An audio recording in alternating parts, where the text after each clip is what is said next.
Bienvenue sur ce tuto 100% complet où je vais vous montrer comment créer une boutique en ligne dès aujourd'hui. Donc la première étape, c'est de définir son projet de boutique en ligne. Je vois pas trop l'intérêt de vouloir lancer une boutique en ligne si vous n'avez pas du tout de projet en tête, si vous ne savez pas quelle niche vous voulez choisir, votre public, ce que vous voulez vendre, la concurrence. Planifiez aussi vos finances parce que mine de rien ça coûte cher d'avoir une boutique en ligne. Ensuite dans cette vidéo on va voir comment concrètement créer sa boutique en ligne, donc restez bien jusqu'à la fin. Et dans cette vidéo je vais vous montrer quel est le statut pour créer sa boutique en ligne et je vais surtout vous montrer comment le créer concrètement. Et enfin je vais vous montrer comment développer et promouvoir votre boutique en ligne. Alors c'est parti. Déjà définir son projet de boutique en ligne. Moi j'ai 4 étapes principales. Donc la première étape c'est la niche. Trop de gens qui lancent une boutique en ligne font des sites généralistes. Ça marchait avant parce qu'il y avait très peu de concurrence. Mais comme maintenant il y a énormément de concurrence, c'est toujours mieux de se spécialiser pour se différencier. Quand je parle de se spécialiser, c'est pas juste de dire bah tiens, je vais vendre des outils pour les téléphones. Ça, c'est pas du tout spécialisé. Par contre, si vous faites un outil spécifique pour un téléphone, un seul produit, déjà là, vous êtes spécialisé. Parce qu'il y a très peu de concurrents qui vont avoir la même boutique en ligne que vous. Que si vous vendez exactement les mêmes produits que par exemple Amazon, etc., vous allez vous faire manger clairement par Amazon. Donc c'est super important de se spécialiser. Pourquoi? Parce que vous ne jouez pas dans la cour des grands. Au départ, quand on se lance, vous jouez avec vos propres cartes. Et du coup, comment se spécialiser? C'est très simple. Arrêtez de vendre 15 000 produits. Essayez de trouver un produit qui se vend bien et créer un branding autour, créer une marque, raconter une histoire, aller chercher pourquoi pas des influenceurs, etc. Du coup, c'est bien pour ça que j'ai marqué, plus vous êtes généraliste et plus vous allez galérer à vendre. Je sais que c'est contre-intuitif de penser ça et de penser que plus vous allez avoir plein de produits et plus vous aurez de facilité à vendre. Pourquoi? Parce que généralement, on se compare à Amazon, on se dit, bon, bah, si Amazon arrive à vendre un peu tout et n'importe quoi, moi aussi, je vais réussir. Sauf que non. Amazon, ils ont commencé par vendre des livres. Et ensuite, après les livres, ils ont vu que ça se vendait bien, ils ont commencé par un autre produit. Mais vous n'êtes pas Amazon, donc du coup, vous êtes là pour créer une boutique en ligne et gagner de l'argent rapidement. Donc, trouvez un concept, trouvez une niche. Et ça peut être une niche dans le sport, ça peut être dans la cuisine, ça peut être vraiment n'importe quelle niche. Je pars du principe qu'il y a de l'argent partout. Peu importe la passion que vous avez et le concept que vous avez, vous pouvez gagner de l'argent en ligne, surtout si vous êtes vraiment spécialisé sur une seule niche. Ensuite, j'ai mis donc un petit exemple, exemple de vêtements éco-responsables avec votre branding, votre concept, votre histoire. Par exemple, si vous dites je vends des t-shirts éco-responsables, bon bah là il y en a partout. Mais si vous ajoutez votre histoire, si vous créez un logo ou des designs qui sont différents de ce qu'on peut voir d'habitude, je prends un exemple tout bête. Si vous avez l'habitude de voir un logo qui est ici, c'est pas sponsorisé, mais un logo qui est ici, eh ben, il y a d'autres créateurs qui ont mis un logo en plein milieu. Vous pouvez très bien mettre un logo, je ne sais pas moi, de travers, ça peut être votre concept, évidemment c'est une idée. Et l'idée c'est vraiment de se différencier des autres. Parce que du coup vous allez toucher un public complètement différent et vous allez éliminer petit à petit la concurrence. Et c'est ce qu'on doit chercher à faire quand on crée une boutique en ligne. Ensuite j'ai marqué identifier son public cible. Donc pour ça c'est très simple, c'est d'analyser les besoins, les habitudes d'achat et le marché. Pourquoi? Parce que si par exemple vous avez un public qui a l'habitude d'acheter grand maximum un t-shirt à 50 euros, ça ne sert à rien de le mettre à 300. Pourquoi? Parce qu'il a l'habitude d'acheter à 50 euros et d'avoir ce budget-là. Okay. Ensuite, il faut aussi checker les différents critères. Donc, par exemple, l'âge, tout ce qui est intérêt, les comportements. Parce que quand on a 18 ans, on n'a pas du tout les mêmes comportements qu'une personne qui en a 50. Et surtout, on n'a pas forcément le même pouvoir d'achat. Donc, vous allez toucher une cible complètement différente que si vous focalisez sur une niche qui a plus de budget. Ensuite, j'ai marqué que c'était ultra important, surtout si vous faites du Facebook Ads. Pourquoi? Parce que quand vous faites du Facebook Ads, donc de la publicité en ligne, on va vous demander tous ces critères, l'âge, l'intérêt, les comportements, la situation géographique, etc. Pourquoi? Parce que peut-être que dans la région parisienne, il y a plus d'argent,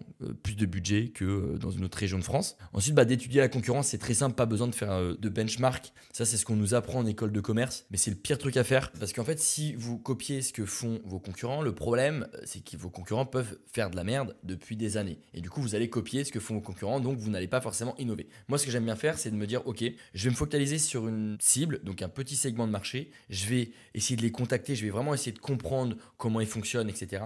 Et je vais essayer de trouver le meilleur produit pour eux et du coup de créer un concept, un univers autour de mon produit pour justement me différencier de mes concurrents. Mais plus vous vous différenciez de la concurrence, plus vous allez avoir de chances de gagner de l'argent.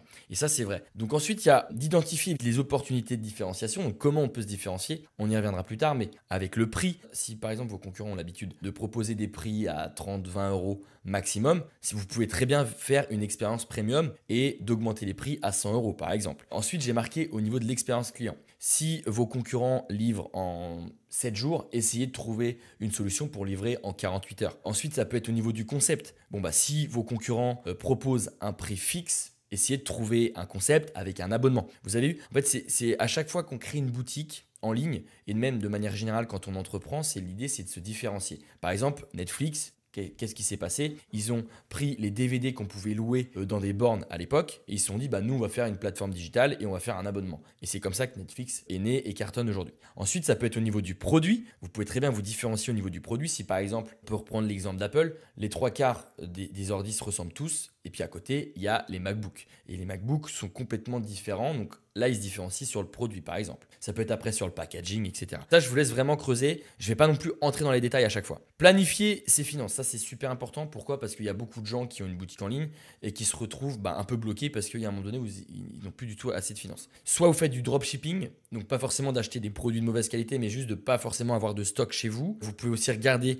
combien ça coûte d'avoir un site internet, l'hébergement, etc. J'ai marqué un budget prévisionnel. Essayez de vous donner et de vous fixer un budget. Au minimum, je pense qu'il ne faut pas aller en dessous de 60 € par mois. Je sais que tous les gourous d'internet vous disent que vous pouvez gagner 10 000 € avec 10 € par mois, mais c'est pas possible. Pourquoi? Parce que maintenant, tout ce qui est Shopify, Stripe, etc., tout ça, ça demande de l'argent. Ensuite, j'ai mis créer sa boutique en ligne. Donc, comment on va la faire? Donc, moi, il y a la première étape déjà, c'est de créer votre structure juridique. Pourquoi? Parce que maintenant, j'aurais dû le mettre ici, je vais le mettre carrément ici en fait. Donc du coup, c'est obligatoire pour tous les outils qu'on peut utiliser au quotidien quand on a une boutique en ligne. Donc généralement Shopify, on va nous demander en fait l'extrait Cabis. Donc l'extrait Cabis, on va y revenir, n'ayez pas peur. Dans cette vidéo, c'est la carte d'identité de votre entreprise. Ok, du coup, vous avez 3 statuts juridiques quand vous lancez une boutique en ligne. En tout cas, si vous êtes seul, évidemment, si vous avez des associés, alors, au départ, vous pouvez très bien vous arranger et avoir un statut juridique, soit la micro-entreprise, soit l'URL, même si vous avez un associé et que vous voulez tester le business. Mais ça, c'est vraiment des statuts juridiques pour des solopreneurs. C'est des gens qui sont solo et qui n'ont pas encore d'associés. Donc du coup, il y a 3 statuts juridiques. La micro-entreprise, qui est complètement différente de la SASU et de l'URL, parce que la SASU et l'URL, ce sont de vraies sociétés. La micro-entreprise, c'est un statut juridique pour les micro-entrepreneurs. C'est beaucoup mieux, surtout si vous voulez tester une boutique en ligne, donc gagner de l'argent rapidement et en toute légalité. Parce que la SASU, ça va nous demander toujours un peu plus d'argent et l'URL aussi. Pourquoi? Parce qu'il faut payer un comptable, il faut chaque année faire des bilans comptables, etc. Et ça peut être beaucoup plus compliqué, surtout au départ, quand on n'a pas forcément l'habitude d'entreprendre,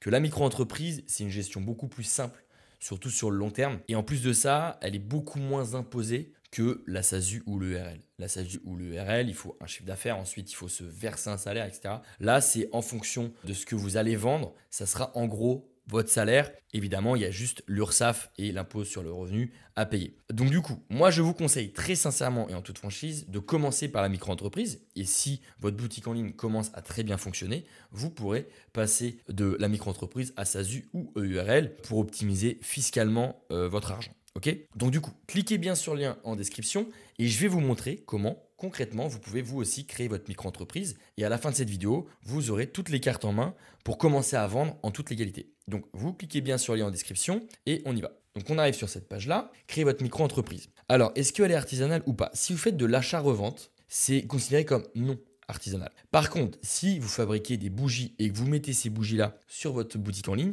c'est considéré comme artisanal parce que c'est vous qui créez le produit. Donc du coup, si vous faites de l'achat-revente, je pense que la plupart des gens qui regardent cette vidéo, c'est souvent de l'achat-revente. Vous allez acheter un fournisseur et vous allez mettre sur votre boutique en ligne et vous allez vendre. Donc du coup, je vais cliquer sur non, notre activité n'est pas artisanale. On va dire que je vends des coques iPhone. Quand souhaitez-vous démarrer votre activité? Donc je vais mettre dès que possible. Avez-vous déjà été auto-entrepreneur? Vous cliquez sur non, parce que si vous regardez cette vidéo, je pense que non. Sinon, si c'est encore le cas, vous cliquez sur oui. Hop, là, il nous rappelle l'intérêt de créer une micro-entreprise ou une SASU. Donc du coup, ici, préfère une SASU parce que forcément, on peut optimiser fiscalement notre argent si vous voulez cumuler les aides de l'État, etc. Mais très sincèrement, là, vous êtes dans une phase de recherche et de lancement. Donc la micro-entreprise, c'est bien plus simple que la SASU quand on lance un business. Donc je vais cliquer sur créer une micro-entreprise. Ensuite, où sera fixé le siège social de la micro-entreprise? Alors si vous faites comme 90% des micro-entrepreneurs, vous allez mettre ça à votre adresse personnelle. Le problème, c'est que si vous êtes amené à déménager, c'est super galère. Si vous êtes amené à voyager, c'est super galère aussi. Et surtout, vous allez payer la CFE beaucoup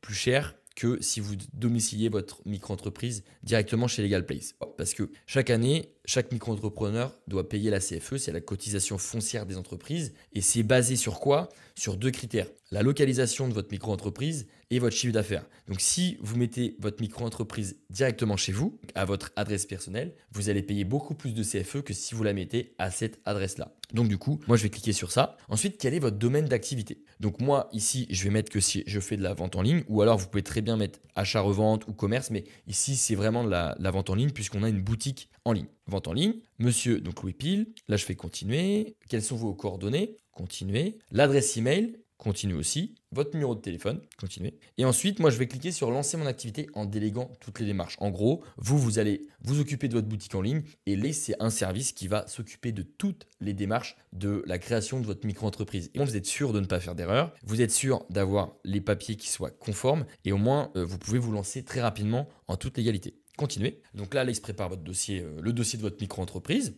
Et ensuite, vous avez 3 plans. Alors naturellement, on a envie d'aller sur le plan le moins cher, ce qui est logique. Sauf que ici, vous n'avez pas l'obtention de l'ACRE. L'ACRE, c'est ici. Et en fait, l'ACRE, c'est l'aide à la création d'entreprise. Donc ça veut dire qu'en tant que micro-entrepreneur, si vous faites de la vente de marchandises, tous les mois, vous devrez reverser 12,3% de votre chiffre d'affaires. Donc si par exemple vous faites 1000 euros, vous allez devoir reverser 123 euros d'URSSAF tous les mois. Par contre, si vous avez l'ACRE, vous allez devoir reverser seulement 6,2%. C'est-à-dire que si vous faites 1000 euros, vous donnerez seulement 62 euros à l'URSSAF. Et ça, c'est uniquement grâce à l'ACRE. Et l'ACRE, c'est valable par contre pendant 1 an. Et si vous prenez ce plan-là, ça a payé une fois, il n'y a pas d'abonnement. Si vous prenez ce plan-là, vous devrez reverser 12,3%. Par contre, si vous prenez soit ce plan-là, vous devrez payer seulement 6,2%. Donc autant payer 6,2% tous les mois pendant 1 an. Donc du coup, c'est soit ce plan-là, soit ce plan-là. Maintenant, regardons de plus près les différents plans.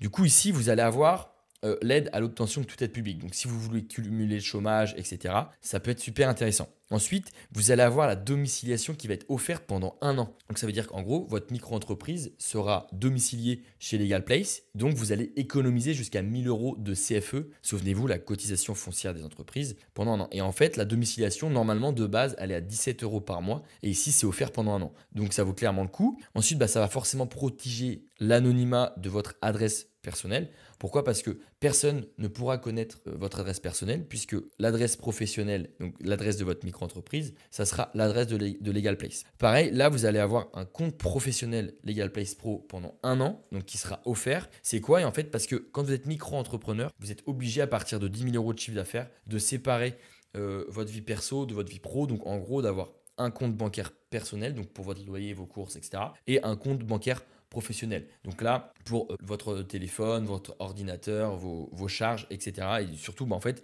pour gérer votre business. Du coup, vous allez avoir une carte bancaire Mastercard très quali avec Legal Place et une application mobile et quelque chose aussi pour exporter facilement votre comptabilité pour plus tard. Donc moi, je vais choisir ce plan-là. Hop. Ensuite, donc, ça nous coûte 358 euros. Mais pas de panique parce que du coup, vous serez forcément gagnant puisque vous allez réduire jusqu'à 1000 euros d'impôts par an. Que si vous faites tout ça à la main, vous paierez beaucoup plus d'impôts. Ensuite, donc là, on voit qu'on a la domiciliation qui va être offerte pendant 1 an. Sinon, ça sera 17 euros par mois. Et ensuite, le compte bancaire professionnel qui est normalement de 9 euros par mois. Là, c'est offert pendant 1 an. Mais comme c'est sur cette vidéo que vous avez cliqué, vous allez pouvoir ajouter un code de réduction. Si vous avez bien cliqué sur le lien en description, c'est Louis15, hop, comme ça. Et là, vous bénéficiez de 15%. Donc en gros, je vous ai fait gagner 44 euros. Donc c'est toujours ça de prix. Vous faites procéder au règlement. Et là, qu'est-ce qui va se passer? Legal Place va vous poser encore quelques questions. Vous allez avoir un autre dossier à remplir. Et une fois que votre dossier sera complet, Legal Place s'occupe de gérer ça avec le greffe. Une fois que le greffe valide, vous allez recevoir votre extrait CABIS, donc la fameuse carte d'identité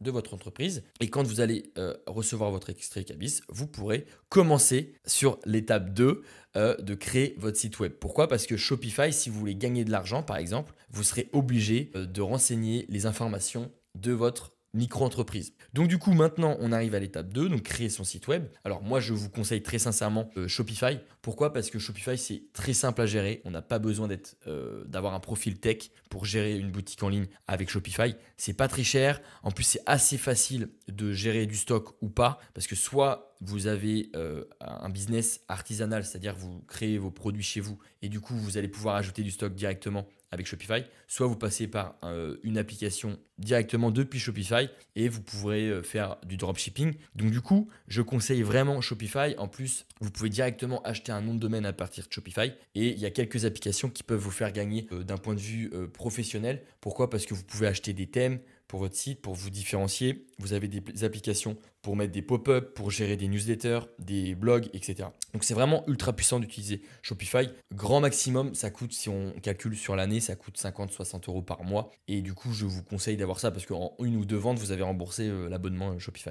Ensuite, j'ai marqué les clés pour réussir en e-commerce ou votre boutique en ligne de manière assez large. La première étape, c'est l'expérience client. Pourquoi? Parce que surtout que maintenant, il y a de plus en plus de concurrence. Les trois quarts des e-commerçants sont très mauvais d'un point de vue expérience client. Ils sont trop focalisés sur l'argent. Quand je parle d'expérience client, c'est déjà d'essayer de fidéliser vos clients. Ça ne sert à rien de trouver un produit qui va se vendre une seule fois. Pourquoi? Parce que ça veut dire que vous n'allez pas avoir de revenus récurrents. Ça veut dire si vous avez un panier moyen par exemple de 50 euros et qu'on achète votre produit une fois par an, ça va être super compliqué. Donc il faudra faire énormément de pubs ou en tout cas avoir énormément d'acquisitions. Ensuite, j'ai marqué analyser vos performances. Pourquoi? Parce que tout ce qui se mesure s'améliore. Si vous ne savez pas d'où vient le problème, vous ne pourrez pas vous améliorer. Le problème vient de votre acquisition, soit le problème vient de votre conversion, soit le problème vient de votre site e-commerce ou de votre produit qui n'attire pas suffisamment de monde, etc. etc. Ensuite, j'ai marqué rester flexible. Rester sur les tendances, essayer de regarder les marchés qui sont en pleine croissance parce qu'il y a beaucoup d'e-commerçants qui vont sur des marchés qui se cassent clairement la gueule. Donc du coup, allez sur des marchés qui sont en pleine croissance. Ensuite, j'ai marqué différenciez-vous un maximum. Donc ça revient au point de départ. Pourquoi? Parce qu'il y a de plus en plus de concurrence. Donc si vous avez le même site que les autres, naturellement, vos clients vont aller sur le site de votre concurrent qui est beaucoup moins cher que vous, ce qui est logique. Donc, comment on se différencie? En fonction de la niche. Si vous êtes bien niché, si vous êtes spécialisé dans un domaine particulier. Ensuite, il y a aussi l'expérience client. Le prix, on peut se différencier en fonction de la qualité. Est-ce qu'on fait une qualité un peu plus premium ou freemium? Est-ce qu'on fait du low ticket ou du high ticket? Ensuite, au niveau de vos valeurs, est-ce que vous voulez avoir est-ce que vous voulez véhiculer un message autour de l'éco-responsabilité, de l'écologie, etc. Donc ça, c'est vraiment à vous. Mais il y a plusieurs manières de se différencier, mais vraiment essayer de regarder tous ces points-là pour essayer de vous différencier un maximum. Maintenant qu'on a notre boutique, on va devoir la promouvoir. C'est bien beau et c'est même le plus facile de créer sa boutique. Maintenant, le plus difficile, c'est de la promouvoir. Pourquoi? Parce qu'il faut faire du marketing, il faut jouer au jeu des réseaux sociaux, etc. Donc du coup, moi, je vous conseille d'être très bon sur un seul canal d'acquisition plutôt que d'être mauvais partout ou d'être lambda un peu partout. Donc, qu'est-ce qu'un canal d'acquisition? Donc, ça peut être LinkedIn, ça peut être du SEO, donc du référencement naturel, du SEA, donc de la publicité Google, du Facebook Ads, du Insta, etc., etc. Moi, je vous conseille de partir de la cible, donc quelle cible vous voulez servir, et ensuite de se dire, ok, ma cible, elle est où? Si par exemple, votre cible, c'est des parents de 50 ans, peut-être que votre cible sera beaucoup plus focalisée sur Facebook. Et du coup, pourquoi pas faire de la publicité sur Facebook ou même de créer une communauté ou des groupes sur Facebook. Si c'est une cible plus professionnelle, pourquoi pas aller sur LinkedIn, etc., etc. Mais à chaque fois, en partant de votre cible, vous allez pouvoir savoir quel canal d'acquisition utiliser. Je pense qu'on a fait le tour. Évidemment, si vous avez des questions, posez-les-moi en commentaire. Si vous avez besoin d'une autre vidéo sur ce sujet-là pour entrer un peu plus dans les détails, dites-le nous aussi en commentaire. Cliquez bien sur le lien en description pour créer votre micro-entreprise et profitez bien de mon code Louis15 pour bénéficier de 15% sur tous les services de Legal Place. Très sincèrement, je vous conseille de passer par les services de Legal Place. Ça vous évite de faire des erreurs juridiques et surtout de perdre un maximum de temps sur tout ce qui est création et gestion de micro-entreprise. Et sur ce, je vous dis à très bientôt pour une prochaine vidéo.